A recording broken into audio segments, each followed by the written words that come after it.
It's official. The president putting pen to paper, signing off on his executive immigration order. The order protecting millions of illegal immigrants from being deported.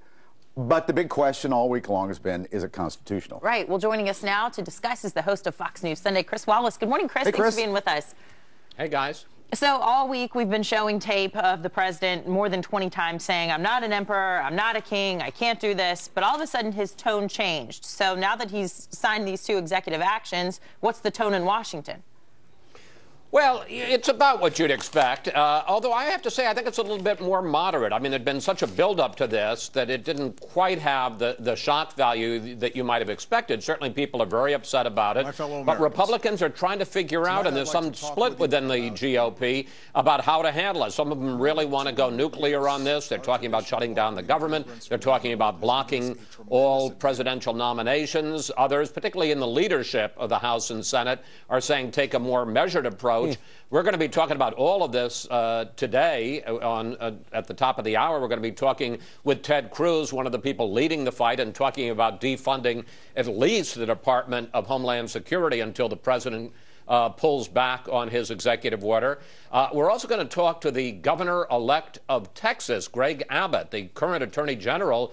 He says he's already announced he's going to sue the president for what he believes is a violation of his constitutional authority. We'll have an exclusive interview with him about that. We'll also get the other side from the House Democratic chair of the Democratic caucus, Javier Becerra, one of the leading advocates for what the president is doing. So I know it's kind of muddy right now, but if you had to guess, what do you think the Republican response will be? You know, if I could predict things like that, I'd go to Vegas and quit this job. That's a good point. If I had to bet, I would guess it would be less rather than more. I think that Republicans, talking nationally here in Washington, not the lawsuits, were so stung by what happened with the Obamacare shutdown in October of 2013, they really don't want to do that again. Now, I'm not saying that there aren't going to be some efforts to defund it, that they won't block some nominations, but a complete government shutdown or blocking all nominations, I don't think so. I suspect it's going to be fairly targeted. And listen, while there's a risk to overreaction, there's also a risk to underreaction, because I got to tell you, and I'm sure you see it too from the emails and tweets and things you get, there are a lot of people who really want Congress to stand up to the president on this. So they've got to thread the needle. Boy, it is a real needle thread. Hey, do the Redskins play today? You're a big fan? Yeah, they do. Do they win today? No, they don't.